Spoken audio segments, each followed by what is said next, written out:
It was winter, and the young princess was looking out of the window where snow, as white as her skin, was falling quietly outside. She loved winter and snow, for it reminded her of her mother, who had given her the name Snow White because of the girl's fair skin. Snow White was growing happily at the castle with her father, the king, and her stepmother, the beautiful queen. Her father was a good and caring man, but her stepmother was a proud and vicious woman. The queen had a magical mirror which she would often ask while looking at herself.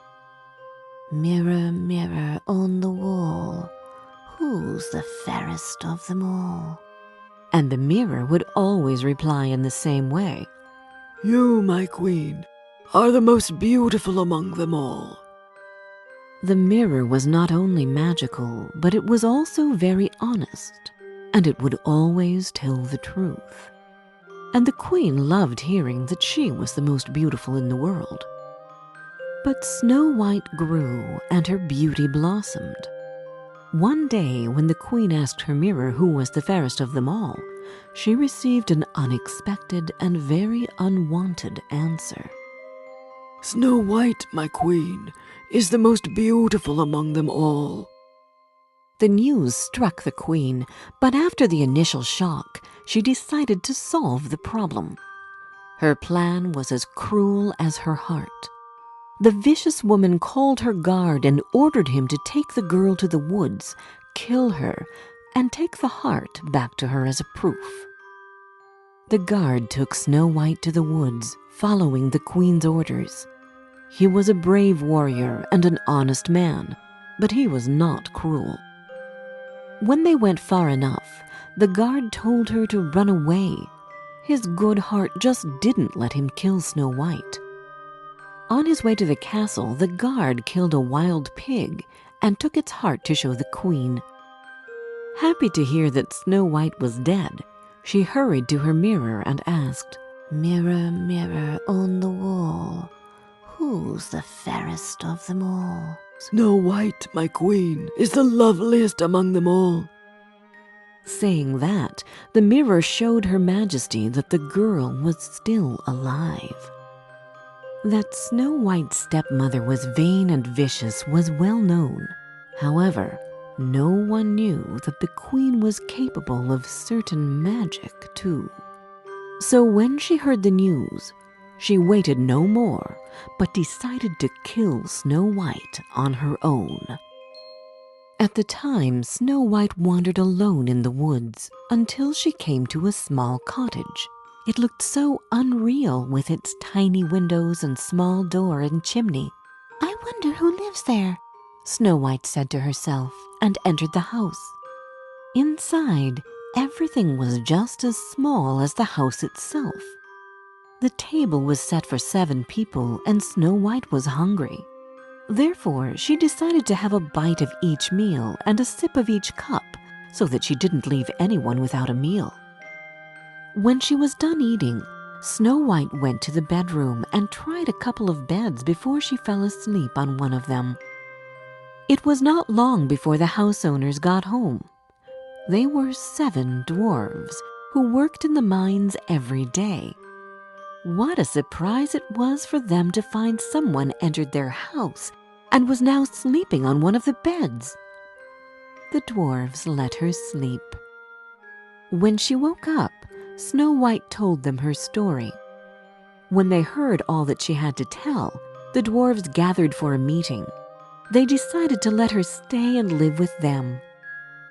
The next day, they left for work and warned Snow White to be very careful and not to open the door to strangers. At that time, the queen had been preparing the next evil plan to kill Snow White. She dressed herself as an old woman, took a poisonous apple which she had prepared herself, and set off to find Snow White. "Sweet apples I have, milady. Won't you buy some?" The queen asked Snow White when she found the dwarves' cottage. "My landlords told me not to open the door to strangers," the girl said. "Oh, you needn't open the door. Here, try this big red apple," the queen said, and gave Snow White the apple. When Snow White bit the apple, she fainted on the floor, lifeless, and the queen ran away. When the dwarfs found her, they thought she was dead. They tried everything they could to save her, but they couldn't bring her back to life. The dwarves cried and wept for days. They laid her on a bed of rose petals in a crystal coffin and started to the mountains to leave the coffin there, so that they could see her beautiful face every day when they were going to and back from the mines. On their way to the mountains, a stranger met them. He was riding a beautiful black horse, and when he saw Snow White, he fell in love with her. "Where are you going with this beauty?" he asked them, and they told him that they were going to the mountains to lay the coffin there, so that they could go and visit Snow White every day. Then the stranger, who was a prince, suggested, "Let me help you with this. You can put the coffin on the horse's back." The dwarves lifted the bed of roses and all started for the mountains. On their way, the horse stumbled over a bump, and at that moment, Snow White coughed out the poisoned bite. When she woke up, the prince and the dwarves couldn't express their happiness. She told them what had happened, and they understood it was not an old woman, but the vicious queen herself who gave her the apple. The stranger then spoke. "My princess, if you become my wife, I will protect you day and night from your stepmother." At that time, the queen was standing in front of her magical mirror. "Mirror, mirror on the wall, who's the fairest of them all?" she said, thinking that the mirror would give her the answer she was expecting. Snow White, my queen, is still the fairest of them all.